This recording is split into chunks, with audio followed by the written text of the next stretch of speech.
pareil, dans le même état d'esprit, en fait, nous, nos femmes de ménage, on les forme. Ouais. On n'a pas on les envoie pas dans l'appartement en disant bon bah il y a ça à faire, faites-le. On fait vraiment un check-up complet avec elles de l'appart et notamment sur l'utilisation de l'eau pour le ménage et des produits parce qu'on veut pas. Bien sûr, il faut que le ménage soit bien fait, mais on veut pas que la femme de ménage nous vide la moitié de la bouteille pour, euh, Ouais. pour une surface, on va dire, qui nécessite pas autant, quoi. En fait, pour nous, l'entrepreneuriat, c'est un vrai marathon cérébral. Et en fait, je pense qu'il ne faut pas sprinter. Nous, c'est vraiment doucement, mais sûrement, une pierre par une pierre à l'édifice. Et voilà, je pense qu'il faut apprendre aussi à souffler et pas foncer tête baissée. Au final, si on sprint, on s'essouffle très, très rapidement, quoi. Et ce qui est compliqué, c'est que quand on se lance en couple, on est toujours un couple, mais en même temps, on est associé d'un point de vue business. Et il faut réussir à faire vraiment cette séparation des moments où on est associé, on bosse ensemble, et les moments où on est plus en mode couple. Salut les conciergeries Airbnb, on se retrouve aujourd'hui donc pour ce nouveau talk show Conciergerie de rêve. Et comme d'habitude, je suis avec des invités de marque. Aujourd'hui, je vais recevoir Audreyne et Marina, qui sont dirigeants de sociétés de conciergerie et de sous-location. On va voir un petit peu ensemble leur parcours. Je vous propose déjà de les accueillir. Salut Audreyne, salut Marina. Salut Henrik. Salut, merci pour ton invitation, on est très contents. Eh bien, écoutez, je suis ravi aussi de vous accueillir tous les deux sur ce talk show Conciergerie de rêve. Donc aujourd'hui, on va parler conciergerie, sous-location, comment est-ce qu'on monte un projet et pourquoi on se lance dans cette aventure formidable qui est l'entrepreneuriat, j'allais dire la conciergerie, mais plutôt l'entrepreneuriat plutôt au sens large. Et c'est un peu ce qu'on va partager ensemble. Alors, évidemment, on va vous découvrir au travers ce talk et toutes les questions que j'aurai à vous poser. Déjà, je voudrais peut-être nommer votre conciergerie ou votre société. Elle s'appelle Airgreen Conciergerie, c'est bien ça? Exactement, c'est ça. D'accord, donc c'est une conciergerie qui se dit avec des ambitions écologiques. Vous êtes sur région de Disneyland, hein, je pense qu'on peut le dire. Je ne donne pas forcément les communes, mais en tout cas, vous êtes dans ce secteur. Ok. Et donc, du coup, alors actuellement, justement, vous allez pouvoir me reprendre et puis je vais vous laisser aussi vous présenter. Donc, actuellement, vous êtes encore salarié ou en partie encore salarié et vous avez monté votre société en même temps. Alors, je vous laisse peut-être préciser un petit peu tout ça. Comment, finalement, vous vous êtes lancé et c'est quoi votre projet à l'état d'aujourd'hui comment vous êtes un peu tombé dans l'entrepreneuriat et dans la conciergerie? Ok, on va peut-être commencer juste à se présenter rapidement. Donc, moi, comme tu l'as dit, je m'appelle Audreyne. J'ai 34 ans. Donc, avec Marina, on est parents de 2 enfants en bas âge. Un petit garçon de 2 ans et demi et une petite fille de 7 mois. Voilà, actuellement, moi, je suis en poste au ministère de l'Intérieur et j'ai un parcours qui est assez varié. J'ai fait de la banque, de la sécurité, j'ai fait pas mal de choses. Voilà. Et du coup, moi, pareil, j'ai 34 ans et actuellement, je travaille du coup sur Paris. J'ai un poste de salarié dans tout ce qui est prévention, santé publique, santé au travail. Et là, je suis en train de quitter ce job pour me lancer à 100% sur la société. Donc, c'est un grand changement pour nous, quoi. Ah oui. Ouais, grande étape. Ouais, c'est clair, c'est la phase de transition entre votre job de salarié actuel vers votre société. Alors peut-être pour rappeler, vous l'avez lancé quand cette société? Quand est-ce que vous l'avez ouvert? Alors on l'a lancé officiellement en janvier 2024, donc là, elle a moins d'un an. Après, le truc, c'est qu'on l'a lancé au moment où Marina était enceinte de notre petite fille. Donc, on n'a pas tout de suite, on va dire, on n'a pas mis les mains dans le cambouis tout de suite. On a un petit peu géré sa fin de grossesse, puis après la naissance de bébé des 2 premiers mois. Et on s'est vraiment lancé à partir on a commencé les recherches en juin. Oui, c'est ça. Juin, juillet, on a commencé recherche et installation. On a commencé par la sous-location à ce moment-là. D'accord, ouais, ok, ouais, vous avez démarré par de la sous-location. Donc, on va y venir justement ensuite à pourquoi la sous-location. Alors, justement, peut-être avant de rentrer dans le détail de votre société et de votre conciergerie, pour revenir un petit peu sur votre parcours, qu'est-ce qui vous a amené finalement à vous dire on voudrait entreprendre alors que, a priori, vous avez quand même des jobs qui sont plutôt stables. Alors, avant de vous laisser répondre, je vais je vais faire déjà moi une première réponse, parce que je pense que tout le monde, c'est intéressant aussi que tout le monde connaisse bien nos parcours respectifs, à savoir que quand moi j'ai créé ma société de conciergerie, j'avais aussi un poste que tout le monde pouvait considérer comme stable et sécure et tout ça dans une grande entreprise française. Et, euh, et donc partir dans l'entrepreneuriat, c'était juste de la folie peut-être pour certains, quoi. Ouais. Pour vous, alors du coup, pourquoi, j'allais dire, pourquoi et comment? Alors, ça a commencé par Audreyne, en fait.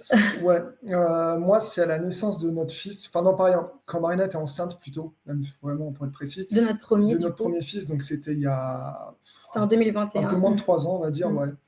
À ce moment-là, en fait, quand elle était enceinte, j'ai eu un petit déclic, je me suis dit, j'ai vu que le coût de la vie augmentait de partout, que nous, nos perspectives d'évolution financière dans nos emplois, on en avait, mais ils étaient quand même relativement limités. Et moi, je me suis dit que je voulais offrir la meilleure vie possible à mon fils. Et quelle était la solution? J'ai un petit peu fait des recherches. Donc, j'ai commencé d'abord à m'intéresser aux investissements. En fait, on a déjà fait des investissements en personnel avec Marina, mais dans l'immobilier.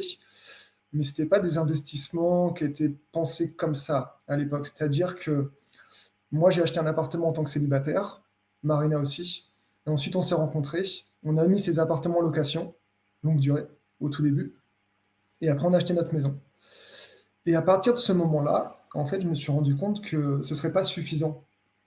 Grosso modo, nos crédits seraient payés dans 20, 25 ans. Et on avait besoin, pour moi, à mon sens, de gagner plus rapidement pour pouvoir offrir une meilleure qualité de vie à notre fils, lui payer des études, ce genre de choses, ne pas avoir forcément à compter chaque mois son argent. Et je me suis donc ensuite intéressé aux investissements en bourse. Aussi, je me suis rendu compte que c'est bien, c'est un petit plus, mais c'est pas suffisant. En fait, quand nos revenus sont entre guillemets limités, faire que de l'investissement en bourse et investissement immobilier comme on a fait là avec nos appartements, qui n'étaient pas réfléchis pour, ça avait ses limites. Et c'est à ce moment-là que j'ai découvert l'entrepreneuriat. Je me suis un peu plongé dans ce monde. Un peu beaucoup. Un peu beaucoup, ouais. Moi, je suis capable d'être assez obsessionnel quand je me lance dans quelque chose. Oui. Et voilà. Donc, j'ai un petit peu fait pas mal de recherches et puis j'en ai parlé à Marina. Et voilà, maintenant, je te laisse parler. Oui. Un jour, en fait, Audreyne m'a dit, Marina, faut absolument que tu lises un livre. C'est le livre du coup de Robert Kiyosaki, Père riche, Père pauvre. Je me suis dit, mais qu'est-ce qui me fait encore? Et au final, à force de me dire, bon, allez, s'il te plaît, lis-le, prends le temps, c'est vraiment intéressant. Je me suis dit, bon, allez, ok, pourquoi pas. Et du coup, je l'ai lu en fait sur le chemin du travail dans le métro. Et là, en fait, ce livre-là, ça a été une vraie révélation. Je me suis dit, ah ouais, en fait, ça me parle. C'est surtout en fait son concept de la roue du hamster dans ce livre qui m'a vraiment marquée.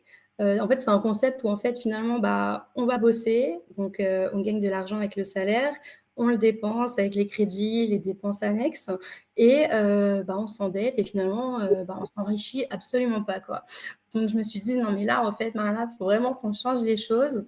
Tu as quand même t'as un master de santé publique, tu es infirmière, tu as un emploi stable, mais finalement en fait, est-ce que je me réalise pleinement dans tout ce que je fais? En fait, je ressentais un manque. Je me suis dit mais j'exploite pas tout ce que je peux faire.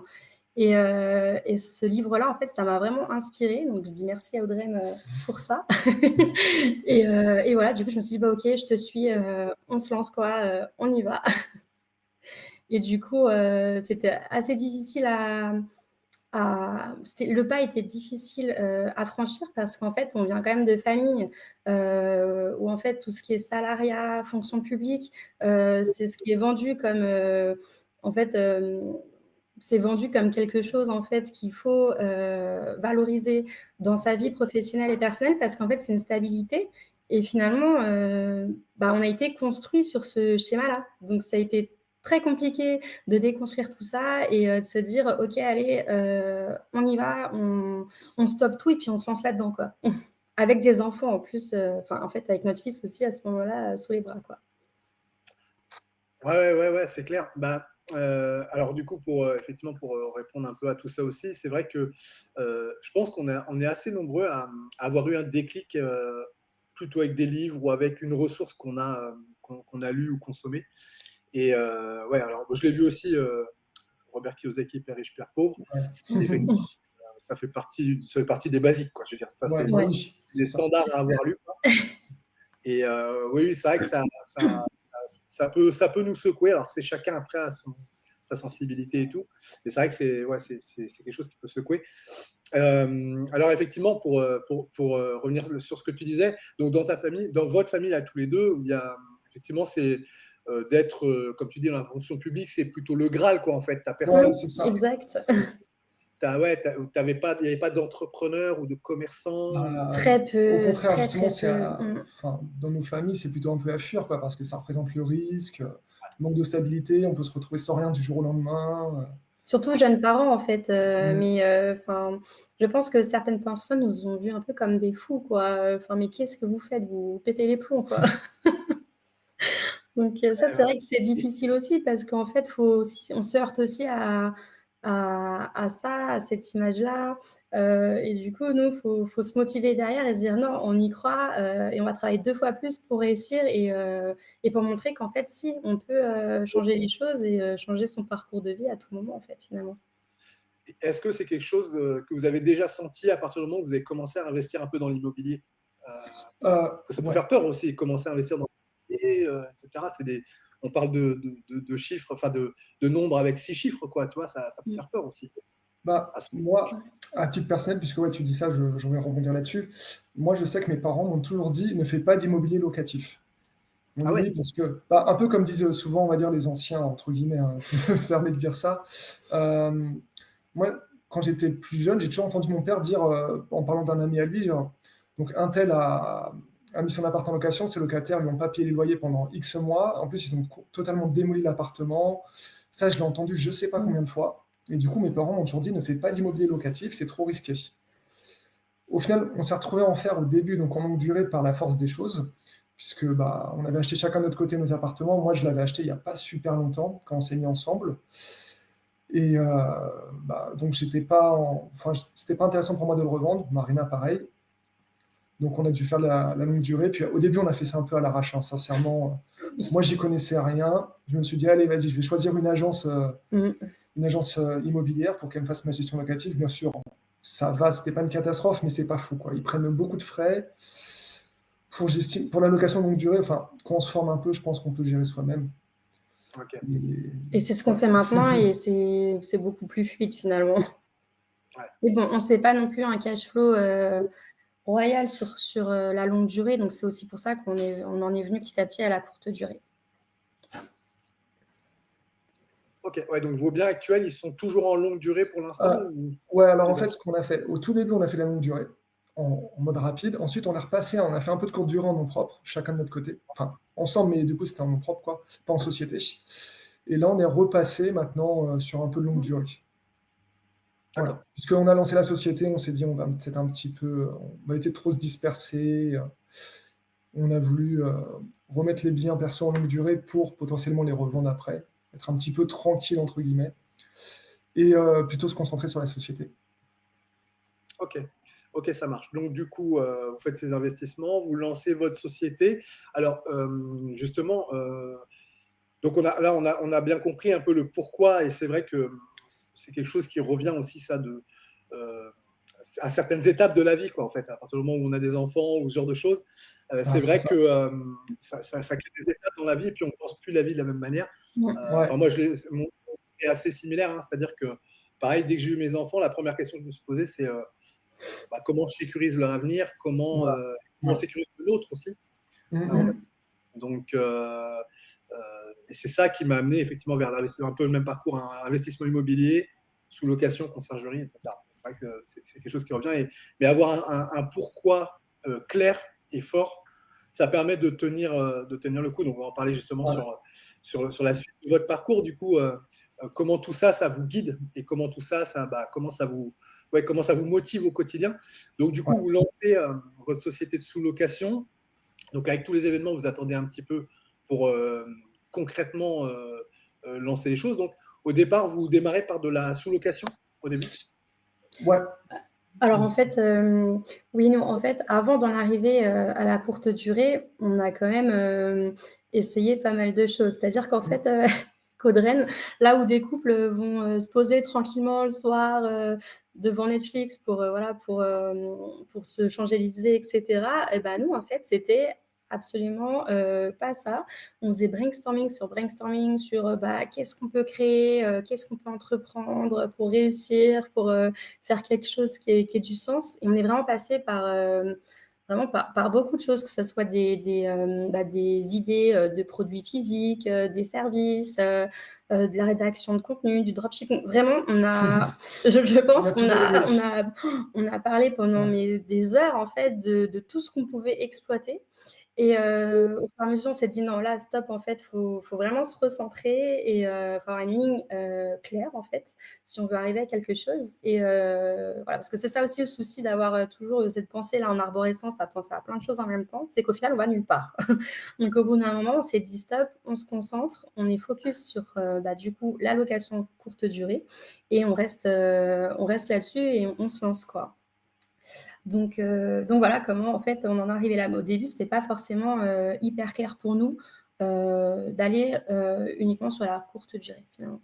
Mmh. D'accord, d'accord. D'accord, donc du coup, alors, vous êtes formé du coup sur la location courte durée ou, Oui, ouais, Oui.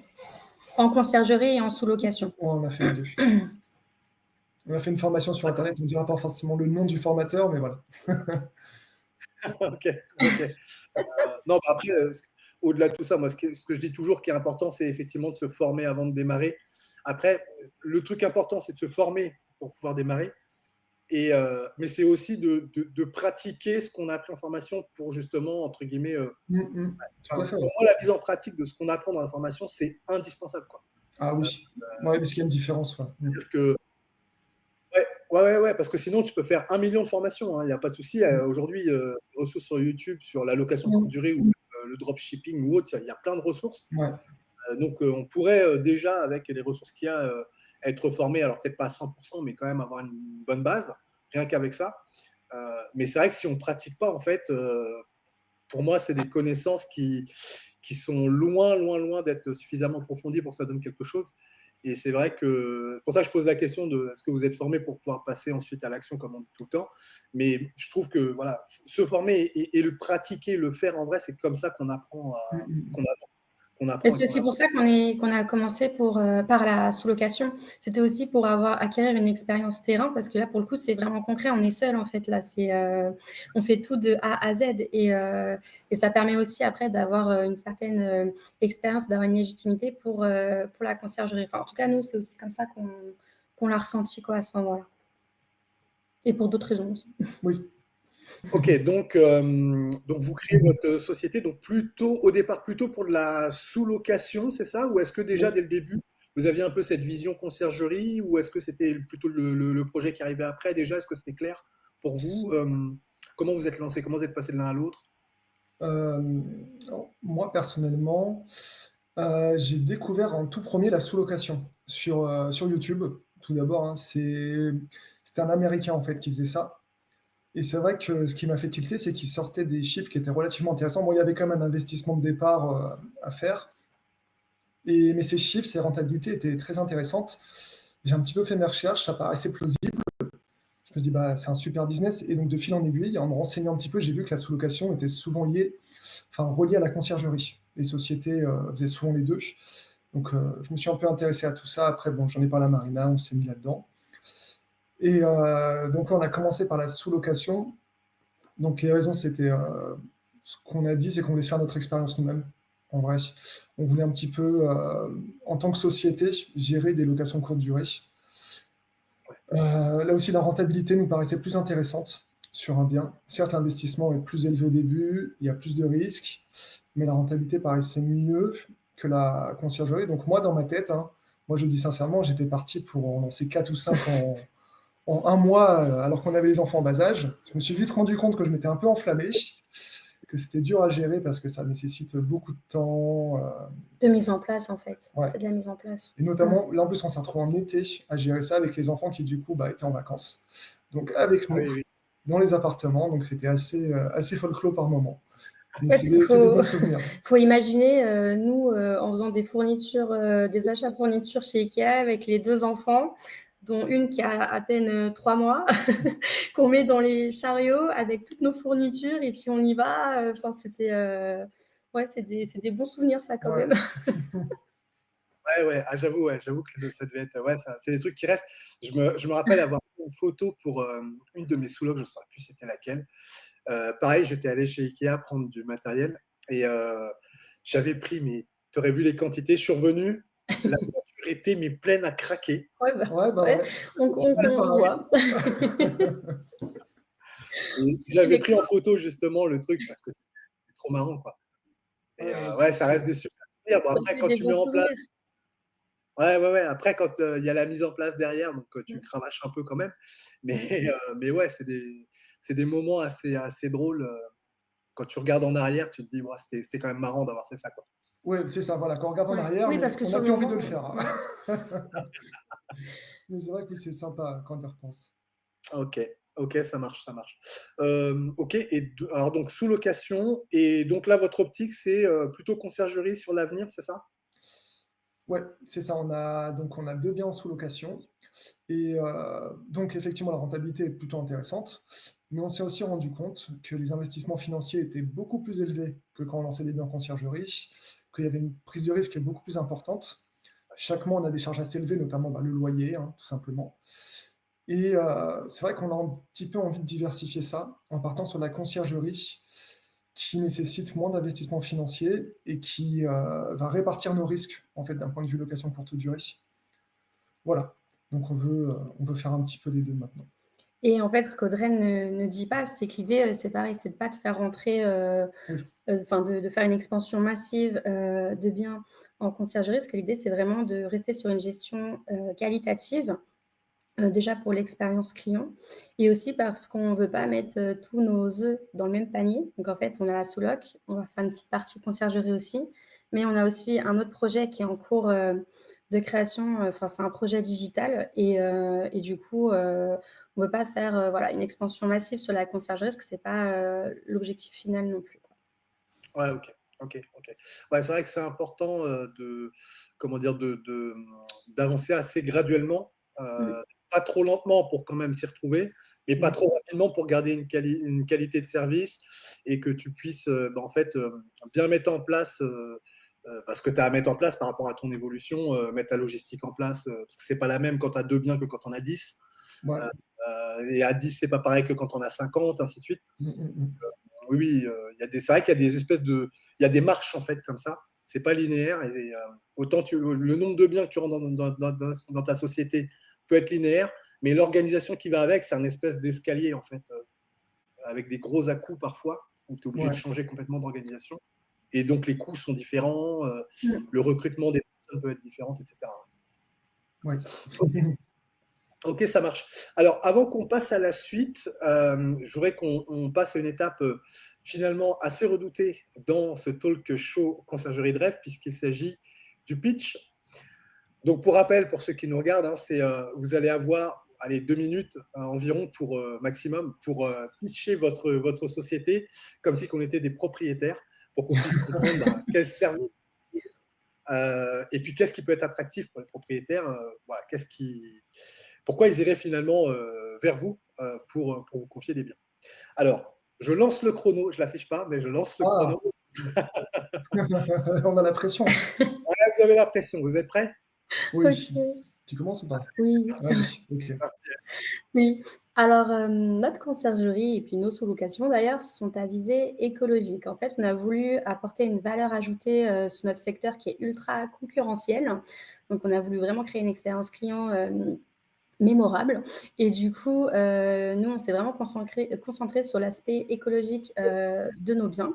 Donc en fait, voilà, l'idée, c'est, de mettre en place des petits gestes, pour finalement, aller vers un respect, de l'environnement.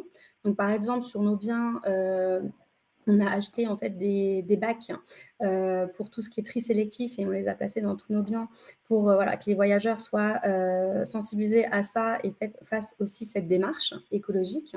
On a acheté des produits ménagers d'une marque en fait éco-responsable.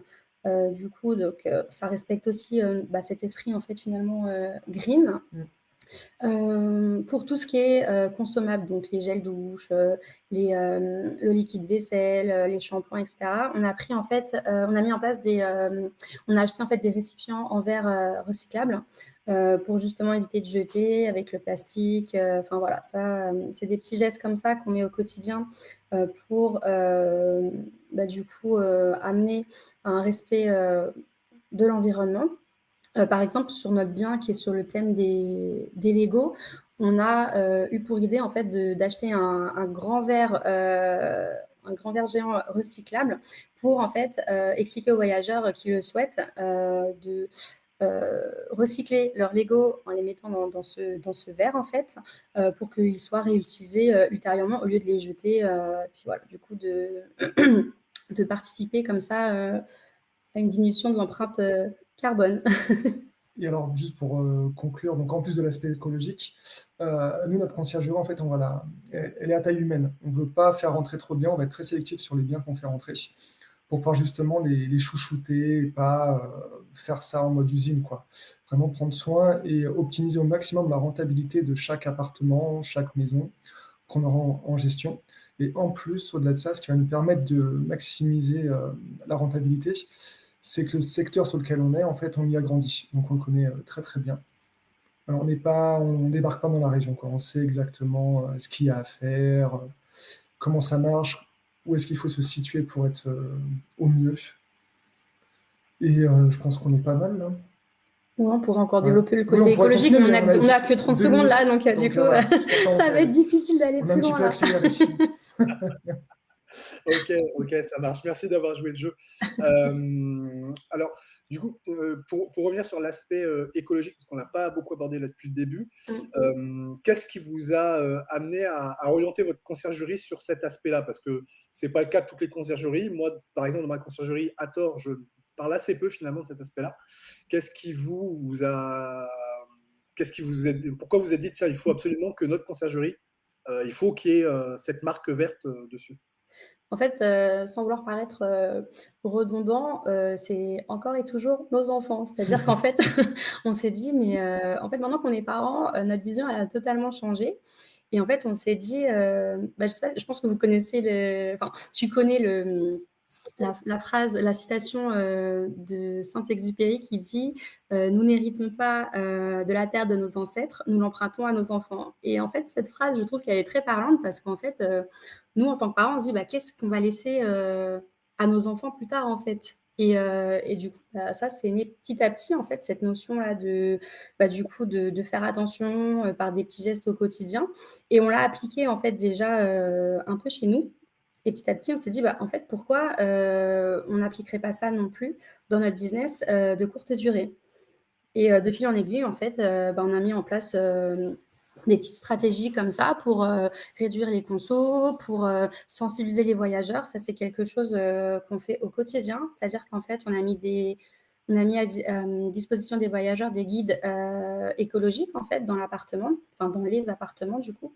Et c'est une façon en fait de les sensibiliser sur voilà, faites attention à votre conso d'eau chaude, faites attention aux lumières, fermez bien les fenêtres en hiver. En fait, des petits gestes finalement qui ont l'air très simples, mais qu'on n'applique pas forcément, et encore moins quand on voyage. C'est-à-dire qu'il y a plein de voyageurs qui se disent de toute façon là, c'est pas nous qui allons payer, donc c'est pas très grave si finalement je reste 30 minutes sous la douche. Donc on essaye quand même mine de rien de les sensibiliser. De par ce guide et de par les informations aussi qu'on envoie sur les plateformes pour les sensibiliser et puis créer aussi un esprit green dans nos apparts. D'accord, d'accord. Et du coup, alors ça se matérialise comment? Ils ont un guide qu'ils reçoivent par mail, je suppose. Est-ce que, comment dire, pour les pousser, entre guillemets, déjà à le lire et à appliquer les conseils que vous donnez dans ce guide. Est-ce qu'il y a des affichages? Enfin, comment ça se matérialise sur place? Tu vérifies? Oui, bah, en fait, on a fait au plus simple, on a fait des jolis dessins. Plus, voilà, avec évidemment, en fait, on fait court, puisqu'on sait que si on fait des trucs trop longs, les gens ne vont pas lire, vont pas s'intéresser. Enfin, ils ont pas envie de s'embêter avec ça, quoi, surtout quand ils vont en vacances. Donc, très simplement, on a fait des dessins. Bah, c'est des mood boards, en fait. On a fait Voilà. des mood boards qu'on a affichés dans des pièces stratégiques des appartements. Et on a aussi créé un classeur où, en fait, on a repris en fait, les principaux gestes de la vie courante à appliquer. Et aussi, on envoie ça dans nos messages auto. Voilà. On n'a pas voulu non plus être trop, comment dire, trop lourd en fait, mais on a quand même voulu voilà, les sensibiliser à ça et ils ont quand même pas mal de messages de rappel. Enfin, ils passent pas à côté, c'est impossible de passer à côté, Ouais. voilà. Ouais, C'est ouais, ça l'idée surtout. ouais, c'est vrai que j'avais été, c'était dans un mobil-home, je crois, un été, où ils étaient assez sensibles justement, parce que c'est vrai que les campings, les mobil-homes, etc., ils sont quand même assez sensibilisés sur la partie respect justement de l'environnement et économie aussi, hein, parce que ça va ensemble. Et en fait, eux, ils avaient mis des affichages. Alors, je crois que il y en avait dans les toilettes, il y en avait dans les salles de Ouais, bain. C'est ce qu'on a Et fait. des lieux stratégiques. Ouais. voilà, c'est ça. Et en fait, tu avais des petites affichettes qui expliquaient justement un peu le pourquoi du comment. Alors, leur problème, c'est que les affiches étaient un peu longues. Et effectivement, je trouve que par des dessins, euh, en plus, c'est hyper ludique, je pense, par des dessins, c'est visuel. Euh, Mm. et je pense qu'effectivement, c'est peut-être le bon choix pour que ça reste dans l'esprit des gens, en fait. C'est ce qu'on s'est dit. Oui, parce que Mm. si on fait des romans, en fait, les gens, on va les perdre en 30 secondes, ils sont pas là pour ça.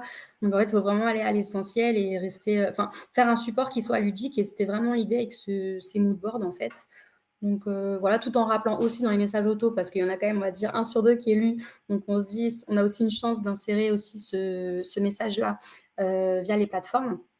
Et il faut savoir aussi que nous, on sensibilise pas que nos voyageurs, on sensibilise aussi l'équipe de ménage, c'est-à-dire qu'en fait, on leur apprend à faire attention aussi à ça. C'est-à-dire qu'à chaque fois qu'ils sont sur les apparts, on leur demande de checker le chauffage, checker les lumières. Ça nous est arrivé plusieurs fois avec Audrey, en fait, de devoir reprendre les équipes de ménage par rapport à ça, qui laissaient les lumières allumées, une fenêtre ouverte. Les Mais en fait, fenêtres c'est tout ouvertes, bête, ouais. mais en fait, c'est des pertes de conso, ça, inutiles. Et c'est vrai qu'on fait vraiment la guerre à ça. Et une fois que c'est dans le rail, ça va, mais il faut un peu sensibiliser au début aussi les équipes, en fait, finalement. Ouais. Ouais, c'est toute la chaîne qui doit être sensible à ça, parce que sinon, il suffit d'un maillon qui pète dedans et en fait, Exactement. Ouais. tous les effets qui sont mis. Et on Ouais. essaye aussi d'inciter les personnes, enfin les voyageurs, à réserver des nuits plus longues pour justement éviter tout ce qui est déplacement routier pour les équipes de ménage. Parce que si les gens réservent à chaque fois pour une nuit, finalement, en fait, c'est des déplacements routiers permanents. Et ça aide pas non plus à rester green finalement. Donc voilà, on essaye aussi de favoriser des séjours plus longs, même si sur le secteur où on est, ça sera très compliqué d'arriver sur des 1 semaine, 2 semaines, 3 semaines de résa, c'est extrêmement rare. Voilà, mais on essaye aussi voilà, de sensibiliser les voyageurs à ça.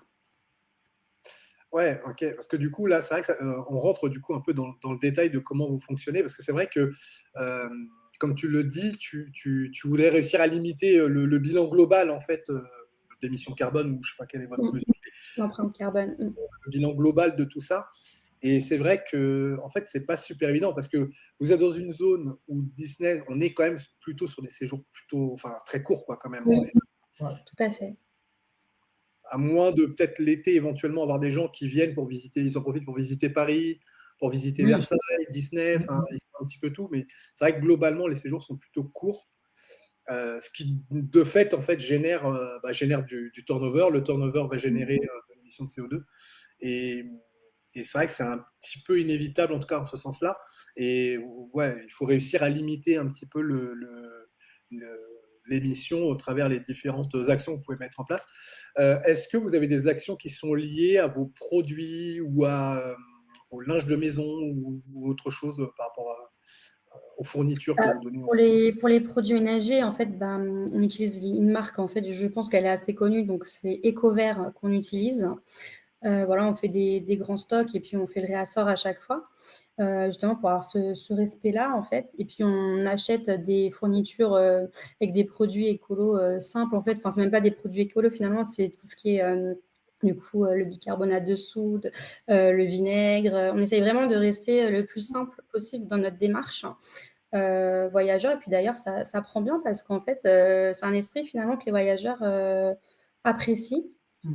Et puis on est aussi sur le développement en fait de d'autres idées par rapport à cet esprit green qu'on n'a pas encore mis en place, mais qu'on souhaiterait mettre en place. Je ne sais pas si tu veux qu'on en parle maintenant ou pas. Oui, oui, bah, vas-y, bah, de toute façon, on y reviendra, mais comme on est dedans, tu peux, si tu veux rajouter des Ok, choses, il n'y a pas de souci. d'accord. Ecodren, en fait, on a pensé à 2-3 idées en fait pour déjà pour d'une part garder cet esprit green, mais aussi pour améliorer l'expérience client finalement. L'idée en fait, c'est de mettre en place des concours à destination des voyageurs. En fait, voilà, l'idée globale, c'est vous faites attention à votre consommation d'eau, vous faites attention à votre consommation générale sur les lumières, le chauffage, etc. Si vous jouez le jeu, du coup, on met en place un concours et vous pouvez éventuellement gagner du coup un petit cadeau écologique ou même une réduction, c'est ce qu'on pensait aussi faire, une réduction sur un séjour ultérieur chez nous. Voilà, on voulait un peu créer une dynamique autour de ça via ces jeux concours.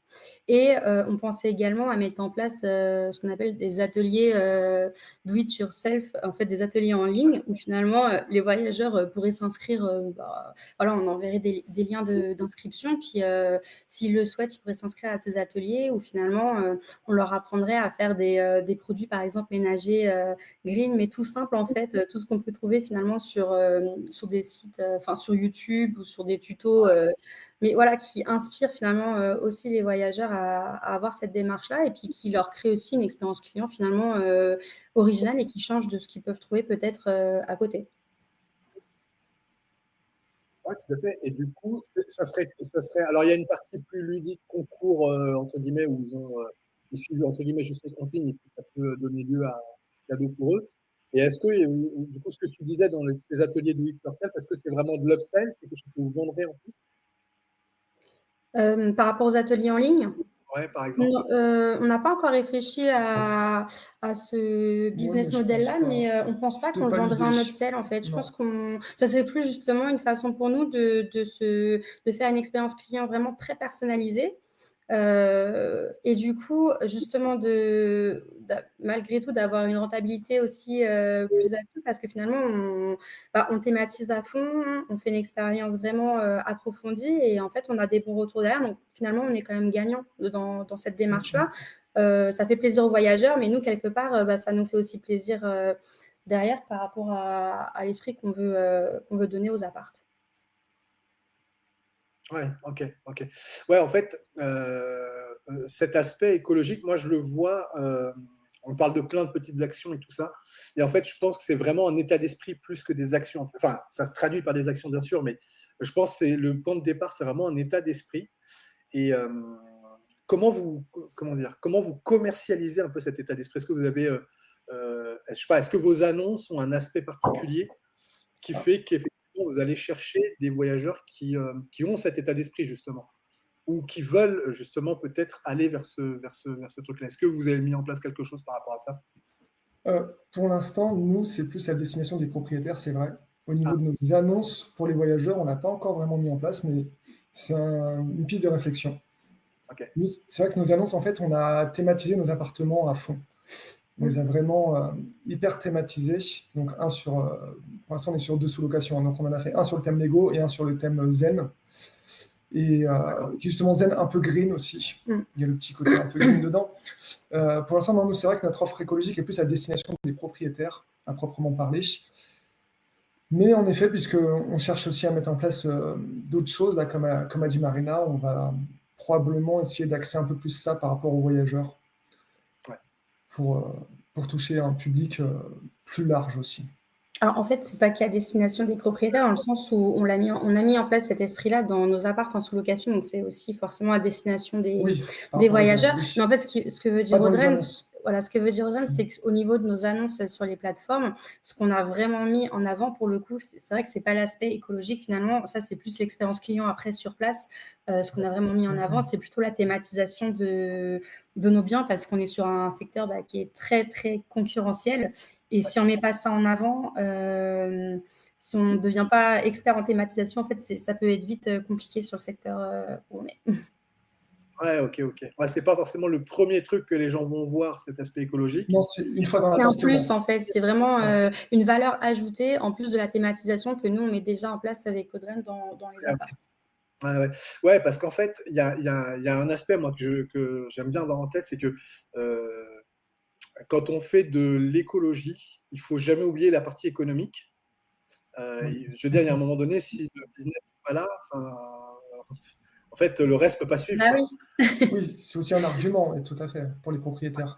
Ça, donc, effectivement, il y a un moment donné, il y a peut-être justement dans votre secteur cette concurrence qui est forte, en fait, vous oblige justement à redoubler de créativité pour pouvoir mettre en avant une thématique.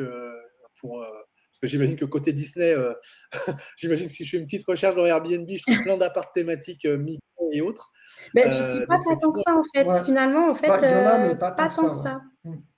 ah ouais, d'accord. Et même, c'est pas forcément ceux qu'on trouve sont pas. Bon, Mm. il y en a certains, c'est le cas, je vais pas dire le contraire, mais ceux qu'on trouve ne sont pas tous hyper poussés sur les thèmes. En gros, ils vont mettre une petite affiche, un petit poster, et ça va Oui, s'arrêter là, quoi. ouais. Tu trouveras pas forcément des apparts justement avec le thème Disney typiquement, tu vois. C'est fou, mais finalement, ça n'a même pas Peut-être la été. marque qui est protégée, genre Mickey, c'est protégé. Au niveau des annonces, ils pourraient trouver une autre appellation, mais je sais pas trop. C'est vrai que peut-être qu'ils se disent, bah voilà, on est sur Disney, c'est peut-être pas très original de faire finalement un Airbnb sur le thème Disney, je sais pas. Mais c'est vrai qu'autour de nous, enfin en tout cas dans nos recherches, on n'a pas trouvé énormément d'appartements thématisés. Ah, tiens, ouais, mais en fait, c'est marrant, hein, tu vois, j'étais persuadé que justement, il y allait en avoir beaucoup. C'est marrant. Ouais, Ok, t'en as forcément, ouais, ok. mais c'est pas la majorité, là. Ah ouais, d'accord. Ouais, parce que ça représente un investissement aussi un peu différent. C'est Et un je pense coût. Exactement, exactement. C'est du temps, c'est de l'argent. Il faut avoir une vraie stratégie derrière et puis, la plupart des personnes, c'est pas forcément des professionnels, c'est des particuliers. Ils sont pas forcément accompagnés donc ils poussent pas forcément la thématisation et je pense qu'ils ont pas les gens n'ont pas encore pris conscience de l'intérêt, de thématiser les apparts. L'importance, Ouais, exactement, de l'importance, actuellement de thématiser, d'offrir vraiment une expérience, personnalisée aux voyageurs. ouais, c'est sûr, ouais, parce qu'il y a un investissement et parce que je pense que certains propriétaires aussi pensent à la revente. Ah oui. Même si je pense que c'est un faux, enfin, je pense que revendre un appart qui est thématisé, ça apporte une valeur aussi pour l'acheteur. Mais Si c'est un investisseur, ouais. Ça dépend à qui on le revend. Ouais. c'est ça, c'est ça. Mais bon, à partir du moment où tu as investi dans un thème et que tu investis suffisamment dans le bien, a priori, il faut aussi se positionner sur la revente à investisseur parce que voilà, c'est pas monsieur et madame tout le monde qui a racheté ça, quoi. Ouais, totalement. Et donc peut-être que certains justement pensent à la revente et se disent, bah, du coup, je fais pas spécialement de thème parce que je sais que je peux le revendre plus facilement. Ce qui peut être une stratégie aussi, ce qui peut s'entendre. Ok, ouais, donc du coup, oui, pour revenir à ce que je disais, c'est qu'effectivement, ça vous oblige à avoir une partie business qui fonctionne pour que la partie écologique fonctionne. Et moi, j'aime bien dire oui. que, enfin, moi, j'aime bien parler d'économie. Tu vois, c'est un peu le mélange d'économie et je pense que les deux, enfin, tu peux pas dissocier l'un de l'autre en fait. Si tu veux que la chaîne fonctionne, il faut forcément les Ah deux. oui. Ah, totalement, on en a moins parlé, mais ouais, les deux vont ensemble, ouais, à 100%. Ouais. Et d'ailleurs, ça me fait penser peut-être sur tout ce qui est produit. Est-ce que finalement, vous arrivez à faire des optimisations, des économies? Alors, en gros, je vais peut-être caricaturer un peu. Ça vous coûte moins cher aujourd'hui d'utiliser du vinaigre, par exemple, plutôt que des produits qui sont peut-être plus chers, plus agressifs écologiquement. Est-ce que vous y retrouvez réellement? Parce que ça, c'est une question que moi, je me pose et puis probablement que les gens qui nous regardent se posent aussi. Alors, c'est sur les produits, mais de manière plus large. Non, si, on s'y retrouve totalement. Alors, c'est vrai qu'après, les produits écologiques qu'on achète, là, éco-verts, notamment, sont eux un petit peu plus chers, on va pas se mentir. Mais effectivement, après, sur des produits comme le bicarbonate de soude ou le vinaigre en plus, on peut tout faire avec, quoi. C'est ça qui est génial. Et ouais, ça, c'est des produits qui nous permettent d'aller compenser les coûts supplémentaires qu'on a avec nos produits écologiques. Et pareil, dans le même état d'esprit, en fait, nous, nos femmes de ménage, on les forme. Ouais. On va pas on les envoie pas dans l'appartement en disant: «Bon, bah, il y a ça à faire, faites-le». On fait vraiment un check-up complet avec elles de l'appart et notamment sur l'utilisation, bah, de l'eau pour le ménage et des produits. Parce qu'on veut pas bien sûr, il faut que le ménage soit bien fait, mais on veut pas que la femme de ménage nous vide la moitié de la bouteille, Mmh. pour, heu, pour une surface, on va dire, qui nécessite pas, autant, quoi. Ouais, ouais, ouais. Ouais, parce que du coup, pour le coup, l'économie de produits, ça fait aussi partie du modèle écologique, du coup? Ah totalement, ouais, à 100. Mmh. Ouais, ouais, ouais, ouais. OK. Mais au OK. final finalement, comme le dit Audreyne, le fait de former les équipes de ménage, ça prend un peu de temps au départ, mais une fois que c'est fait, Après, c'est un gain de temps, sur la voilà, durée, hein. c'est vraiment un gain Mmh. de temps et bon après, on a dû aussi faire, enfin plusieurs essais, il y a des personnes avec qui ça a matché, d'autres pas, mais une fois qu'on a trouvé, ces petites perles, c'est bon quoi. Enfin, faut juste les accompagner un peu dans cette démarche et au contraire, je pense qu'elles sont demandeuses aussi, d'apprendre des nouvelles choses, de monter aussi en compétences, par rapport à aussi leurs techniques de ménage et cetera. Donc en fait, finalement, tout le monde est gagnant. Ouais, ouais, OK. Et alors du coup, ouais, c'est intéressant. Est-ce que, justement sur la partie recrutement et équipe et cetera, donc vous recrutez des profils entre guillemets «plus standards» que vous formez? Ou est-ce qu'à un moment donné, vous avez cherché des profils qui avaient déjà cette, entre guillemets «cette formation», cette fibre», Mmh. Non, Non, pas vraiment. On a plus fait je au pense au feeling. feeling, ouais, Mmh. exactement, c'est Profil ça. standard, après on le fait au Mmh. feeling avec, On fait des tests. ouais, voilà. On fait des tests, on voit comment ça se Ouais. passe, et on cherche aussi, au niveau de la mentalité de la personne, il faut qu'elle ait une bonne mentalité. C'est-à-dire ouais, que, comment dire? Quelqu'un qui entre 2 personnes, on va dire, quelqu'un qui va nous faire bien le ménage directement sur le test, mais qu'on sent moins niveau mentalité, à qui on a moins de feeling, ouais. on partira moins sur ce profil-là, par rapport à une personne qui pourrait nous faire un moins bon ménage au début, mais qui aura une meilleure mentalité, qui sera ouverte aux remarques, prête à apprendre, et cetera. Donc ouais, nous, c'est vraiment, on forme nous-mêmes, quoi. Ouais, ouais, ouais, c'est clair. Bah, c'est clair que mais tu vois, je trouve que c'est un mot qui revient pas mal là dans nos échanges, c'est l'état d'esprit en fait. Mmh. Et aussi bien sur la partie écologique que même, dans le business d'une manière plus large dans ce que vous mettez en place. C'est vrai que, moi je suis un peu comme vous aussi, je préfère avoir des gens qui ont le bon état d'esprit, même si Ouais. c'est pas les meilleurs du monde. Par contre, qui sont prêtes à progresser, qui sont prêtes à se remettre en question et qui tous les jours sont prêtes à Exactement. avancer parce que je trouve que une entreprise, c'est ça, quoi. C'est quelque chose qui s'améliore au quotidien, tout le temps, tout le temps, tout le temps, quoi. Il n'y a jamais d'arrêt par rapport à ça. Ouais, Et, et ça, c'est un vrai état d'esprit, quoi. C'est un vrai état d'esprit et ça commence par les dirigeants d'entreprise, quoi. Donc, exactement. ok, ça marche. Il y a quelque chose que je voulais vous poser comme question tout à l'heure, on a un petit peu passé, euh, sur le sens, en fait, de mettre en place une activité plus écologique. Tout à l'heure, tu disais, il me semble que c'est toi, Marina, tout à l'heure que tu disais que finalement, le fait d'avoir des enfants, ça a changé votre état d'esprit sur qu'est-ce qu'on laisse en héritage à nos enfants. Euh, Est-ce que ça veut dire que, au-delà des actions que vous menez aujourd'hui, est-ce que votre conciergerie, un jour, c'est quelque chose que vous pensez, je ne vais pas dire faire hériter parce que c'est peut-être lointain, mais est-ce que les business que vous allez mettre en place, c'est quelque chose que vous avez pensé aussi dans ce sens-là pour vos enfants? Oui, Pour leur laisser, tu veux dire? Ouais, hein. oui. C'est vrai que maintenant qu'on est dans un esprit, entrepreneurial, en fait, après, c'est tout un cheminement de pensée qui se met en place et en fait, ça fait partie intégrante, en fait, de notre vie de famille, finalement. Ouais, Donc, avec Audrey, forcément, je pense qu'on va transmettre ça aussi à Ah nos oui. enfants, pour le coup, ces valeurs-là et alors reprendre nos business, je sais pas, mais en tout cas, leur donner le goût, à l'entrepreneuriat, ça, je pense Ah que oui, oui. totalement. Je Ouais. pense que les Ouais, il faut, premières ouais. lectures, quand ils seront en capacité, voilà, d'intégrer les notions et À 6 ans, cetera, ouais. voilà, c'est ça. À 6 ans, ils vont lire, Père riche, père pauvre. Ils vont comprendre tout de suite et puis, non, voilà, enfin, ce qu'on veut dire, c'est que l'idée, voilà, c'est de créer des business, pour nous, mais aussi pour eux. Après, est-ce qu'ils voudront les reprendre ou pas, ça sera libre à eux d'en décider. Mais en tout cas, je pense qu'on va les guider, petit à petit, en tout cas, vers cet esprit-là, tendre à ça pour leur donner aussi cette chance-là parce que c'est vrai que c'est difficile, voilà, quand on a 30 ans et qu'on se dit: «OK, on a fait des études, on a fait plus de 5 ans d'études, voilà, on a stabilisé nos carrières et là, on change tout». Franchement, c'est pas évident, faut vraiment être très soudé et très motivé et je me dis si on avait eu peut-être la chance, d'avoir ces prises de conscience-là avant, ben, on l'aurait fait. Ouais, ouais, ouais, c'est clair. Ouais, mais c'est intéressant ce que tu dis parce que je pense on est beaucoup d'entrepreneurs à avoir cet état d'esprit-là. C'est-à-dire que même si l'idée, c'est pas forcément de laisser en héritage notre conciergerie, parce que de toute façon, d'ici là, les choses auront tellement bougé que d'ailleurs, elle existera peut-être même plus, mais ça Oui, ouais, c'est ça. Il y aura d'autres business, quoi. tout à fait, tout à fait. Les choses vont évoluer autrement. Donc, mais c'est vrai que je suis d'accord avec toi, Marina, sur le fait de donner en héritage l'état d'esprit, en fait. Et, Mmh. et, et donner la possibilité, en fait, à nos enfants de pouvoir choisir, en fait.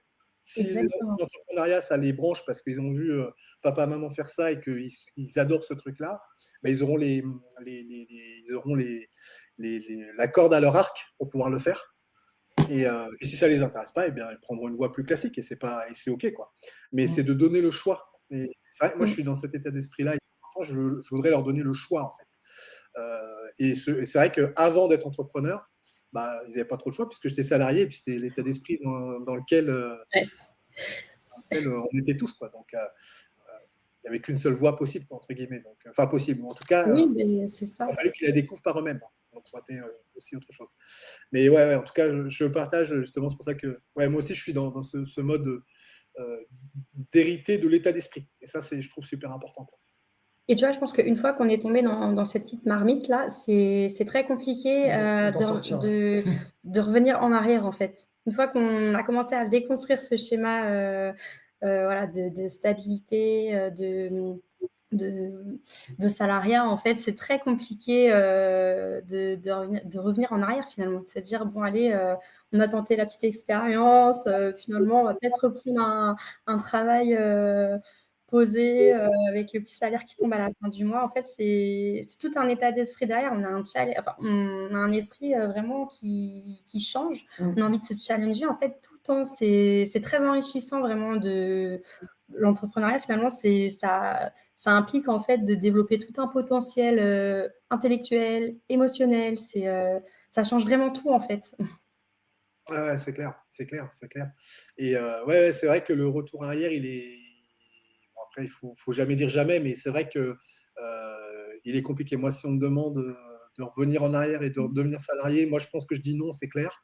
Je me débrouillerai pour faire autrement, quoi. Je me débrouillerai pour faire autrement. Mais ouais, je pense que pour rien au monde, je reviendrai en arrière, quoi. Donc, ouais, je confirme ce que tu dis, quoi. Et puis de pouvoir avoir cette indépendance, financière, finalement, tu vois? Et même cette indépendance, de création, de tout. Parce qu'au final, être entrepreneur, c'est pas, enfin, il y a tout un cheminement après qui se met en place, derrière tout ça, quoi. Donc, c'est en fait, comme tu as envie de réussir, bah, tu te dépasses sur, tous les aspects finalement de ta vie.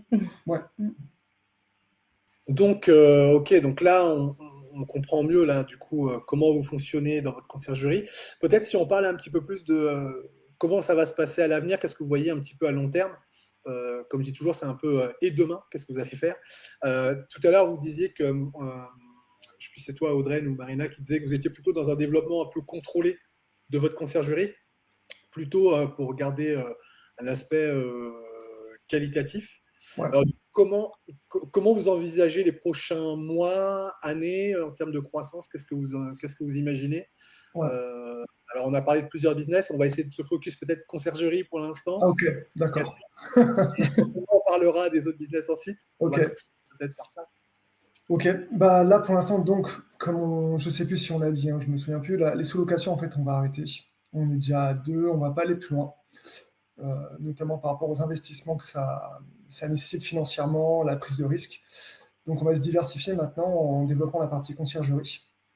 Au niveau des biens, nous, on va rechercher des biens de grande taille, en fait, pour, avoir plus de rentabilité, que ce soit pour nous, pour les propriétaires mais on va pas en faire rentrer beaucoup. Là, c'est vraiment une volonté qu'on a.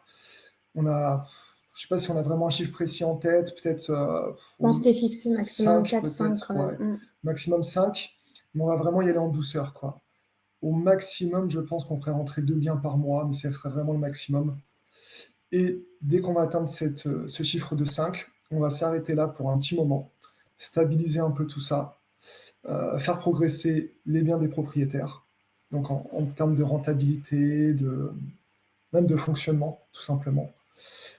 Aussi, nous, au niveau de formation de nos équipes, puisque ça va augmenter le nombre de personnel. Donc, nous, c'est vraiment ça qu'on voit pour les prochains mois, c'est faire évoluer la conciergerie, mais le mot, c'est en douceur, vraiment à notre rythme, pour pas exploser en plein vol et pour garder cet aspect qualitatif qui est très, très important pour nous. Ouais. Et alors, quand tu dis des grands biens, c'est quoi? C'est la superficie, nombre de Oui, chambres? ouais, c'est ça, exactement. C'est minimum T3, plus si possible du T4, des maisons idéalement. Voilà, donc même en T5 ou la superficie, bah, pour moi, ça va un peu avec. C'est ça qu'on peut trouver des T3 qui sont petits, mais c'est le genre de biens qui vont pas être appréciés sur des locations de courte durée, à moins qu'ils soient atypiques, qu'ils aient quelque chose, un cachet vraiment qui rende le bien incontournable, on va dire. Mais voilà, grosso modo, on va chercher un nombre de pièces plus important, puisque tout simplement plus de couchage, plus de rentabilité. Voilà. D'accord. Et du coup, dans vos projections, parce que ça serait quand même des réservations courtes finalement, quand même, sur ce type de biens, j'imagine, parce qu'on reste quand même dans le secteur de Disney, donc plutôt réservation courte. Ça veut dire que, ouais, en termes de logistique, ça va commencer à se compliquer quand même un peu là, parce que si Exactement. tu pars pour un logement avec 4 chambres, par exemple, enfin déjà, enfin, le déplacement, il y a quand même, enfin, il y a un volume de linge, par exemple, à traiter, à mettre en place, qui va être différent. Euh, Comment vous envisagez ça? Parce qu'en même temps, quelque part, je vais me contredire, c'est que quand tu te déplaces pour un appartement de 4 chambres, bah, c'est mieux que de te déplacer pour 4 studios, quoi. Quelque part, Exactement. on optimise. C'est ça la stratégie. Exactement. Tu as tout résumé. Et ouais, non, bah, en termes de logistique, justement, pour pas se faire bouffer, on va dire, par le volume de travail, on va vraiment y aller en douceur. Nous, on va y aller tout doucement pour pouvoir s'adapter progressivement, pouvoir bien gérer la charge de travail qui va augmenter petit à petit. Et c'est pour ça qu'on se fixe aussi cette limite de 2 biens maximum par mois qu'on va faire rentrer. Parce qu'en fait, sur notre secteur, on a remarqué, et puis on a eu des retours aussi clients, en fait, comme quoi certaines conciergeries prennent vraiment des biens en fait à outrance et plus que ce qu'elles peuvent gérer finalement. Et ça fait des retours voyageurs. Voilà, les voyageurs sont mauvais, les retours clients du coup sont aussi mauvais. Et finalement, en fait, nous, notre intérêt, c'est pas ça, c'est pas d'avoir tout un portefeuille de biens qu'on pourra pas gérer de façon qualitative derrière. On veut vraiment chouchouter en fait les biens des clients comme si c'était en fait finalement nos sous-locations à nous. Donc l'idée, c'est de les amener aussi finalement à comprendre l'intérêt d'une thématisation, l'intérêt de l'expérience client, de la personnalisation, faire attention à tous ces détails-là pour avoir derrière des avis voyageurs qui soient plutôt positifs et favorables et augmenter la rentabilité et fidéliser les voyageurs finalement. Ouais, et ça veut dire du coup, alors vous allez prendre peu de biens, mais donc l'idée c'est de réussir à en tirer un maximum, aussi bien pour le propriétaire que pour vous. Donc ça veut dire que vous allez proposer des services aux propriétaires. Enfin, justement, tu parlais par exemple de la personnalisation. Est-ce que vous allez accompagner les propriétaires? Est-ce que vous prévoyez d'accompagner les propriétaires justement sur la personnalisation, leur donner des conseils sur ça? Et donc ça sera aussi des prestations payantes en supplément, quoi, j'allais dire. Non, même pas, Bah, en franchement, fait, ça ça faisait dépend. partie un peu de la stratégie Si c'est des simples globale. conseils, en fait, comme ça, on va le faire plutôt dans le Oui, cadre d'une voilà. bonne relation avec le propriétaire. C'est-à-dire que tout simplement, on peut l'orienter, lui dire, Le bah, nous, on vous suggérer, ouais. conseille de faire un thème pour augmenter la rentabilité de votre bien, peut-être partir sur ce thème-là. Après, il va se débrouiller. S'il nous demande carrément du Ah homestaging, oui, là, c'est autre chose. ça, honnêtement, sincèrement, pour l'instant, on ne le propose pas, on n'y a pas pensé. Si on voit qu'on a des demandes de la part des propriétaires de plus en plus, c'est quelque chose auquel on pourrait réfléchir. Ouais. En fait, c'est juste de donner des idées et des conseils, ça on le Ça, on le fera fera, voilà. gratuitement. Mais c'est vrai que si, l'idée c'est de pousser, enfin de nous demander, vraiment une stratégie, voilà, de décoration et puis une mise en place derrière, voilà, c'est vrai qu'on va être obligé de le chiffrer parce que nous, ça va nous prendre un temps, monstre en fait. On l'a déjà Mm. fait pour nos autres apparts. On sait, l'investissement, en temps que ça demande. Ouais, c'est clair, c'est clair. Ouais, et puis pour l'avoir fait aussi, c'est vrai qu'il ne faut pas sous-estimer le temps de mise en place, Ah montage de Mmh. non, ah, ça ça là. c'est Ça clair. prend Ah beaucoup, ouais. beaucoup de temps. Mmh. Mm. Ouais, faut pas le sous-estimer ça. Et ouais, du coup, ça pourrait être, ouais, parce que comme je le dis, comme vous prenez peu de biens à l'avenir, en fait, de maximiser en fait les services que vous proposez. En fait, c'est pour ça que je disais effectivement que ça allait être potentiellement quelque chose de facturable, parce qu'en fait, si vous partez sur une vraie prestation de déco intérieure, je sais pas comment il faut l'appeler comme ça. Euh, ouais, c'est vrai que c'est un truc qui se facture, ne serait-ce que par le temps que ça nécessite avec la mise en Ah place et bah tout. ouais, ouais, carrément. Ouais. Ouais. Et du coup, vous accompagnez aussi les propriétaires sur, bah, j'imagine que ça fait partie du plan, la maîtrise de l'énergie, parce qu'aujourd'hui, il y a quand même Ah oui. plusieurs dispositifs qui existent pour justement Ouais, maîtriser les consommations électriques, enfin pour le chauffage, quoi, ouais. globalement. Ouais, ouais, Euh, bah oui, carrément, ça, nous, on va le proposer nous-mêmes aux propriétaires, mais le... parce qu'on a déjà échangé avec des propriétaires, hein, c'est la bonne surprise qu'on a eue, c'est qu'il y a de plus en plus de propriétaires, notamment sur des logements qui ont été refaits à neuf, qui sont assez récents, on va dire, qui ont déjà mis ça en place au niveau qui ont déjà installé des dispositifs pour contrôler leur énergie à distance. On est même, voilà, on a même un propriétaire qui carrément, lui, pouvait contrôler ses volets à distance, absolument tout. ouais, Contrôler ouais, les ouais. volets, Il l'énergie, avait tout automatisé. absolument tout. Donc en fait, une télécommande depuis chez lui, il pouvait enfin télécommande avec son téléphone, pardon, il pouvait le gérer à distance. Mais ça, effectivement, c'est quelque chose qu'on va proposer nous-mêmes aux propriétaires si on voit que c'est pas mis en place. Et on peut leur faire un petit audit, voir si c'est faisable, hein, selon le logement. Et si le propriétaire le veut, bah, effectivement, on peut passer, nous, le mettre en relation avec un prestataire pour que le prestataire lui fasse Ouais, l'installation. Et je rebondis sur ce que dit Audrey. En fait, l'idée aussi, avec ces clients-là, c'est, justement de les sensibiliser à, bon, une fois que la thématisation est en place et cetera, c'est aussi, de les sensibiliser à cet esprit green pour qu'en fait, après, on puisse, leur délivrer ce que nous, on appellerait des certificats Green Host, qui pourraient en fait un peu promouvoir du coup sur leurs biens et qui permettraient en fait voilà, d'améliorer aussi l'expérience client et vraiment de s'insérer dans quelque chose en fait dans un enfin d'avoir vraiment une plus-value sur leurs biens par rapport à ça quoi. Donc voilà, l'idée c'est vraiment d'avoir un levier de différenciation et je pense que ça peut les intéresser. En tout cas ouais. certains. Ouais, ok, ouais, mettre en place ouais, ce type de certification, là, c'est vrai que c'est pas mal. Alors, je sais pas s'il existe déjà des trucs qui sont un peu similaires, mais tu sais, ça serait un peu dans l'idée de ce que je comprends, ça serait un peu comme euh, ce que fait, je crois que c'est Gîtes de France, où ils mettent, ou je sais plus qui c'est, Clé Vacances peut-être, je sais plus, où on est un épi, deux épis, trois épis, Ouais, mais c'est un c'est ça. truc qui est du coup reconnu nationalement, quoi. Donc c'est vrai que si tu arrives à avoir une espèce de certif national, tu vois, c'est vachement puissant, comme Ah oui. Comme Mm, message, ouais, mm, mm, tout à fait. que ce soit auprès des propriétaires ou des voyageurs. D'ailleurs, des mm. deux côtés, je Oui. trouve que Mm. ça apporte beaucoup, quoi. Comme d'être un meublé de tourisme classé, une étoile, deux étoiles, etc. Bah, voilà. Peut-être Ça qu'un aide. jour, d'ailleurs, ce type de critères, d'ailleurs, c'est pas le cas, hein, mais ça rentrerait peut-être dans les critères une étoile, deux étoiles. Ça serait bien que ce type de critères rentre dedans, en fait. Mm, mm. Donc, je ne sais pas si c'est le cas. Moi, j'ai pas de meublé classé, mais en tout cas, le sujet peut être Moi non intéressant. plus, mais je suis pas sûr que ça rentre dedans, hein. Là, j'ai un doute. Bah, on voit le retard qu'on a dans la mise en place justement de ce type d'action. C'est que le nombre d'étoiles est même pas lié justement à ça, quoi. Ce qui paraît, je trouve Mm, complètement mm. aberrant, quoi. Alors que Et ça je- devrait. Oui, on est d'accord. donc, ok. Euh, Ça marche pour ça.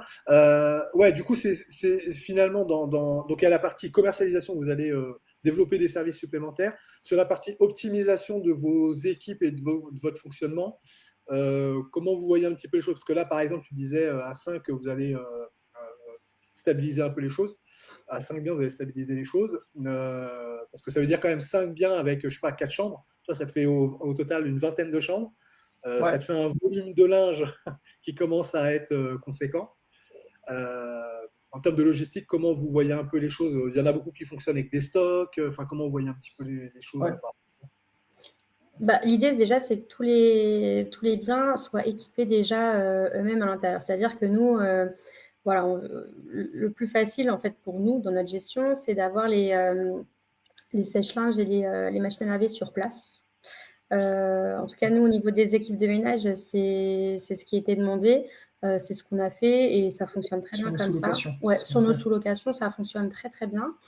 Là, l'idée, c'est d'essayer de reproduire finalement ça et de le multiplier. En fait, de prendre quelque chose qui marche et de le multiplier fois 5 pour s'organiser au mieux. Après, pour tout ce qui est du coup organisation, enfin communication voyageur, check-in, check-out, enfin en tout cas ça on automatise le plus possible. Même si on répond quand même, on prend le temps avec Audrey de répondre personnellement À toutes les demandes. à toutes les demandes. Ça, c'est quelque chose qu'on fait tous les jours. Justement, ça participe aussi à renforcer l'expérience voyageur finalement. Mais si on voit que voilà, ça va être, si on voit que cette partie-là est compliquée, probablement qu'on prendra un channel manager ou voilà, qu'on organisera les choses de façon plus optimale si on voit qu'on en a besoin. Oui, c'est vrai que je ne vous ai pas posé la question tout à l'heure sur quels outils vous aviez actuellement et éventuellement comment vous projetiez ça. Pour l'instant, vous n'avez pas de channel manager et vous projetez potentiellement d'en avoir un. Ouais, totalement. Ouais, ouais. On s'est déjà un petit peu renseigné sur les différents channel managers et ouais, on l'envisage carrément. Ouais, si, je pense honnêtement qu'on va même être obligé d'en prendre un si on arrive à. En plus de nos deux sous-locs, juste à 2-3 biens en conciergerie, je pense qu'il n'y aura pas de choix. Honnêtement, d'en prendre un, ça va simplifier tout. Et même pour la gestion globale avec les femmes de ménage, vu que la plupart des channel managers maintenant permettent aux femmes de ménage, enfin, d'avoir les notifications des ménages, ce genre de choses. Ouais, ouais, ouais. Faut juste trouver le bon channel, quoi. Ça, Ouais. c'est une autre question. Mais du coup, ouais, je pense que l'idée, ça sera de prendre un channel pour faciliter l'organisation et la gestion locative. Ouais, ouais, ouais, ça marche.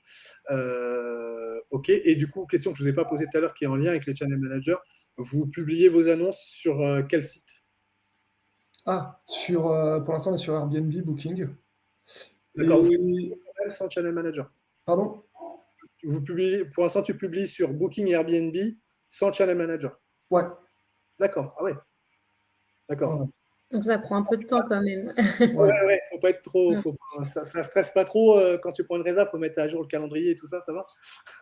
En fait, on voulait vraiment faire tout nous-mêmes pour vraiment apprendre le plus possible, avoir vraiment l'expérience terrain, pour après comprendre tous les rouages finalement de la LCD. On voulait vraiment tout capter par nous-mêmes, mettre la main dans le cambouis, comme on dit, et après pouvoir s'organiser autrement. Donc, Mais après, voilà. enfin, je sais pas si c'est ça que tu as voulu dire, mais les calendriers en fait se synchronisent entre eux, Airbnb et Booking.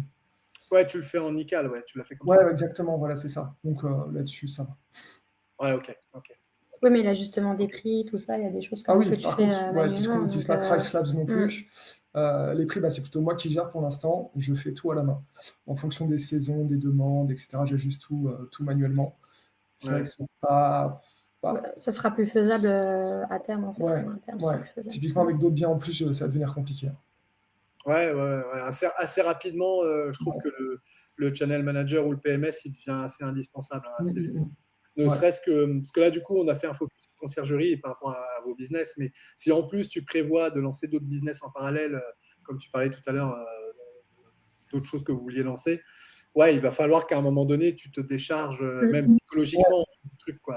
Donc, ouais, on va pas avoir le choix. ouais, ouais, ouais, ouais. Ok, ça marche. Alors du coup, ça, je dirais, c'est un peu pour la partie conciergerie. Alors, est-ce qu'on peut parler un peu des autres business que vous envisagez parallèlement à ça? Qu'est-ce que vous pouvez nous dire? Alors, Ouais. je sais que tu ne peux pas tout nous dire. Donc, Ouais, il y a surtout un autre business. Mm. Mais c'est vrai que bon, on peut en parler un peu, mais on ne veut pas trop en dire non plus. Euh, En gros, là, on est sur le lancement d'une plateforme digitale, plateforme web, donc pour aider les loueurs courte durée à optimiser leur location. Et c'est vrai qu'on ne veut pas en dire trop, puisque c'est quelque chose d'assez novateur à notre sens. En tout cas, nous, on a un peu cherché, il n'y a absolument aucun concurrent qui fait ça. Personne. En tout cas, pas actuellement, pas en Non, 2024. non. Ça même à l'étranger, ça n'existe pas pour l'instant. On pense que il y a une vraie demande là-dessus. par rapport à l'étude de marché qu'on a fait. Et voilà, donc c'est vrai c'est dommage parce que nous, on aurait envie d'en parler, mais on veut rester un petit peu discret. En fait, on en parlera, mais dès que le produit sera sur le marché ou en lancement, quoi. De toute façon, on envisage une phase test sur ce produit. C'est-à-dire qu'en fait, l'idée, c'est de le proposer gratuitement à des personnes qui seraient intéressées pour du coup le tester. Nous, en échange, ce qu'on demanderait, c'est un retour en fait. Un retour sur le produit, voilà, pour qu'on puisse améliorer l'expérience s'il y avait besoin, pour après vraiment le lancer de façon très concrète. D'accord. Mais ça sera lancé de toute façon courant 2025. Donc, si tu veux qu'on en reparle à ce moment-là, il n'y aura aucun souci. On en reparlera volontiers, oui, bien sûr. Juste pour qu'on comprenne la cible, ça s'adresse aux loueurs courte durée, c'est-à-dire propriétaires forcément, conciergerie spécialement, tout confondu. Tous ceux qui ont une location courte durée, que ce soit des propriétaires particuliers ou des conciergeries. Ou même des professionnels, de tout. On sera à destination d'absolument tout le monde. Okay. Dans la courte durée, par contre, on reste dans cette niche-là. Ce ne sera pas pour la longue durée ou d'autres choses. Ok. Eh ben, vous nous direz ça, on fera une interview. Que sont-ils devenus dans un an pour savoir? Avec plaisir. Carrément, ouais. Ok, ça marche. Ouais, donc c'est vrai qu'on a plusieurs projets comme ça en parallèle. C'est vrai que du coup, il faut bien mettre son temps et son énergie. Donc, je comprends aussi du coup pourquoi tu veux monter progressivement sur la conciergerie pour pas être submergé par les grosses mises en place à faire d'un seul coup. Exactement, c'est ça. C'est vrai qu'en termes de logistique, comme c'est en escalier, en fait, il y a des seuils à chaque fois d'un coup et c'est un peu chiant à passer. Ou alors tu les anticipes, mais du coup ça te coûte relativement cher. Voilà, c'est pas super évident. Donc, donc il vaut mieux monter progressivement dans ce cas-là. Je suis assez d'accord. Peut-être une dernière question sur un petit peu l'avenir. Je ne sais pas si vous avez réfléchi à ça. Tu parlais tout à l'heure, Marina, ou Audrey, tu répondais aux voyageurs pour l'instant toi-même. Est-ce que vous êtes penché sur les solutions d'intelligence artificielle? Totalement, oui. Ouais. Oui, peut-être. Ça, je ne sais pas si on veut le faire, mais oui, mettre en place un chatbot peut-être pour les voyageurs. Mais le seul problème, c'est qu'en fait, on a eu des retours notamment de collègues conciergeries qui nous expliquaient en fait avoir récupéré des logements d'autres conciergeries qui disaient un chatbot IA. Et il y a eu des très mauvais retours clients par rapport à ça. Alors peut-être que le chatbot avait été mal paramétré, mais du coup, les clients n'étaient pas très satisfaits parce que ils sentaient qu'ils parlaient en robot, il n'y avait pas d'empathie. Donc, c'est vrai que nous, on y a pensé au chatbot IA. Après, est-ce qu'on va le mettre en place? Je ne sais pas. Faut qu'on voit par rapport à ce qu'on a entendu. Mais c'est vrai que ce sera un bon gain de temps, quoi. Ouais. Moi, j'ai une position par rapport à ça qui est assez, pareil, qui est assez tranchée. Pour l'instant, en tout cas, je trouve que c'est pas assez efficace pour l'instant. C'est peut-être qu'une question de temps, d'ailleurs. Peut-être que dans un an, on en rediscute et le truc sera hyper performant. Mais pour l'instant, je trouve que c'est pas assez efficace. Et effectivement, il y a cette sensation encore je sais pas si c'est de parler à un robot, mais en tout cas, on a cette sensation que les réponses sont pas assez précises. Sont froides. Voilà, c'est ça, froide. Exactement. Elles sont froides et pas forcément très précises. Ouais. Moi, c'est l'impression que j'ai. Et pour justement aussi avoir testé de mettre en place un chatbot moi-même dans ma conciergerie que j'ai monté moi, voilà, je n'étais pas hyper satisfait des retours. Et d'autres conciergeries qui ont utilisé ça aussi, c'est plutôt mitigé. Donc, je suis pas hyper convaincu pour l'instant. Moi, je suis plutôt sur le fait qu'on doit répondre nous-mêmes parce que les questions sont quand même. C'est pas qu'elles sont précises, c'est que les gens s'attendent à un certain type de réponse que le chatbot avec l'IA ne sait pas répondre, en tout cas pour l'instant. Donc,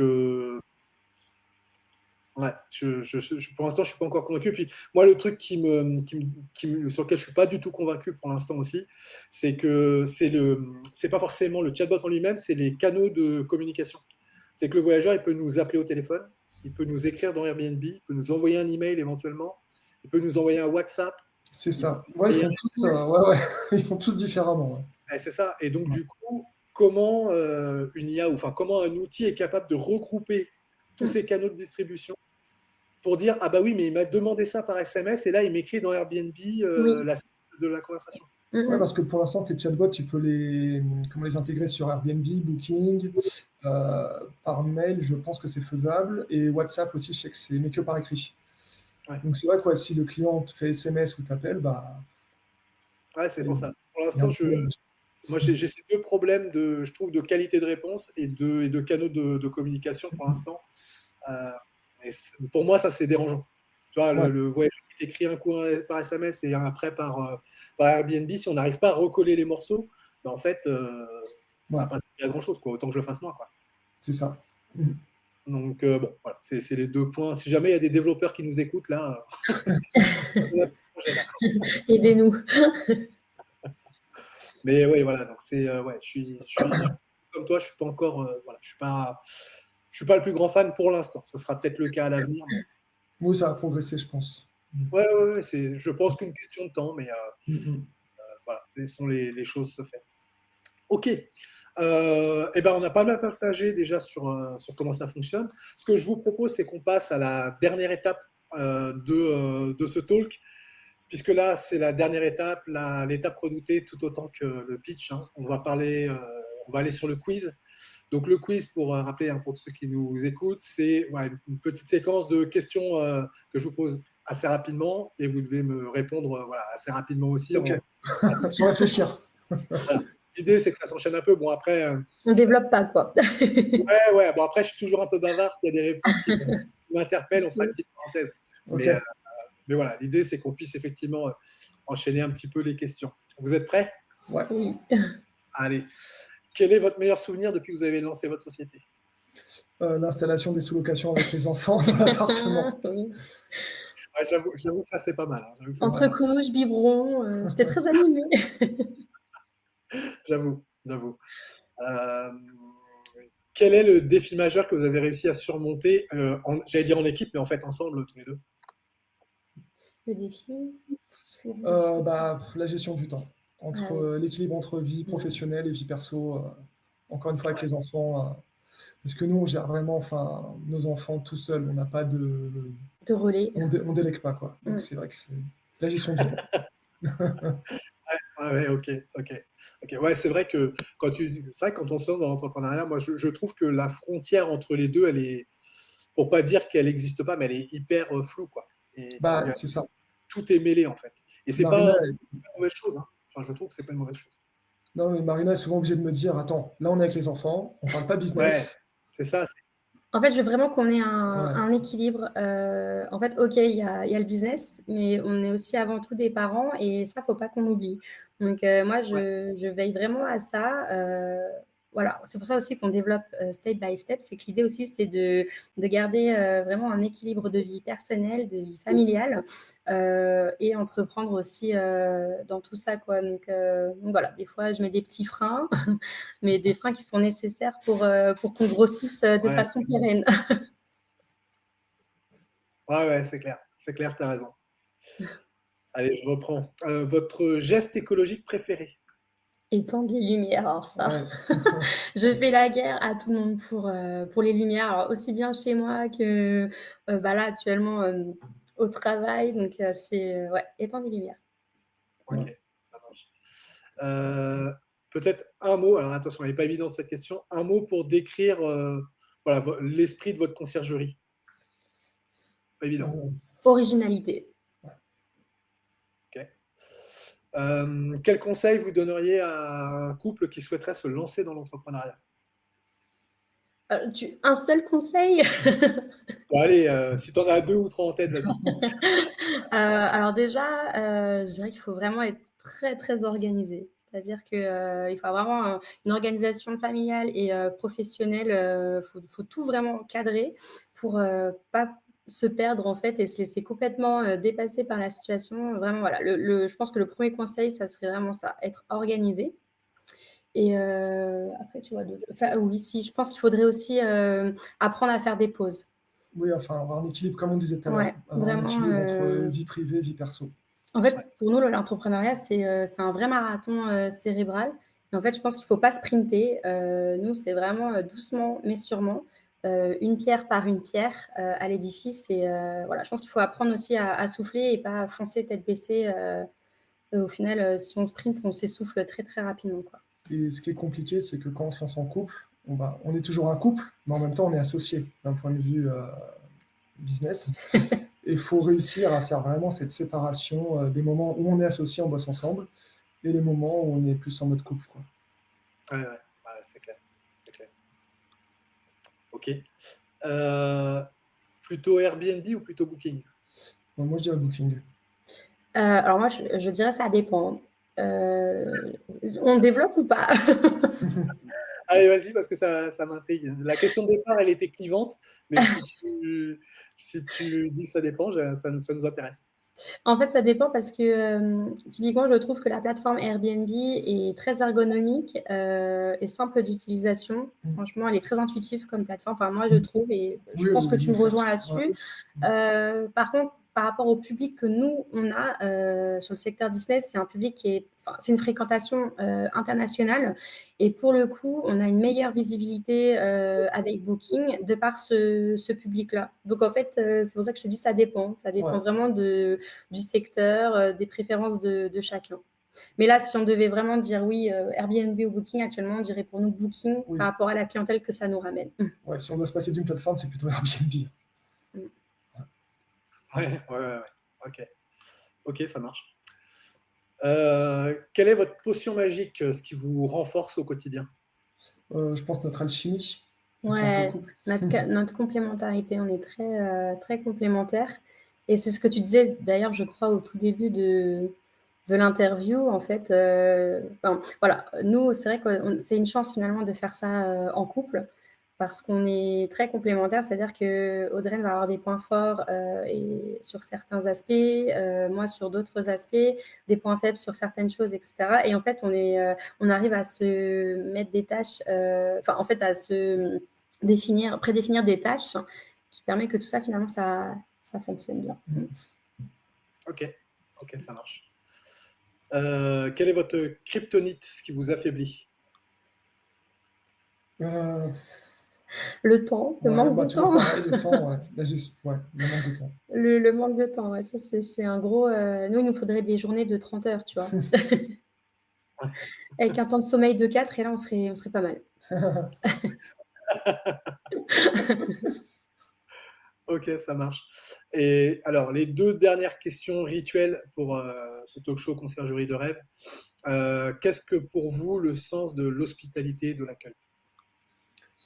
Le sens de l'hospitalité, moi j'aurais tendance à dire que c'est être capable de faire, en tout cas dans une location courte durée, un accueil personnalisé. Une expérience client. Voilà, une expérience client, unique. mais unique pour chacun. C'est-à-dire les gens ne sont pas des chiffres, ce sont des personnes avant tout, et il faut leur faire ressentir ça. Leur montrer que certes, il y a un côté financier, mais qu'on ne les accueille pas uniquement pour du financier. Qu'on veut aussi partager quelque chose, leur faire vivre une expérience, et que eux, ils en gardent des souvenirs durables. Et mémorables. Ok, ça marche. Et la dernière question, qu'est-ce que pour vous une conciergerie de rêve? Ça rejoint un peu ce qu'on vient de dire, en fait. Pour nous, une conciergerie de rêve, c'est vraiment une conciergerie qui est soucieuse du détail, finalement, des voyageurs, enfin, clients voyageurs. C'est pas une conciergerie qui prend 100 biens et qui ne fait pas attention derrière à l'expérience voyageur, l'expérience client. Voilà, c'est vraiment personnalisé, faire attention aux détails, apporter une valeur ajoutée au quotidien, quoi. Moi, je dirais même une conciergerie qui est soucieuse à la fois des voyageurs et des propriétaires, au même niveau. Et qu'on ne délaisse pas un plus que l'autre. Ok. Et ben, ça sera le mot de la fin. Merci à tous les deux d'avoir joué le jeu. Merci à toi. Et puis, pour tous ceux qui ont suivi ce talk, n'hésitez pas à nous laisser un commentaire. Abonnez-vous bien évidemment à la chaîne. Laissez un commentaire pour nous donner votre avis sur cette vidéo. Mettez un petit like, ça soutient la chaîne. Et puis, bien évidemment, en dessous de la vidéo, je mettrai les liens qui permettent aux différents propriétaires de contacter Audrey Et Marina, si ça les intéresse, de travailler avec vous. On mettra tout ça juste sous la vidéo. Merci à Avec tous. plaisir. Merci. Ciao. Merci beaucoup. Merci. Salut. À bientôt. Au revoir.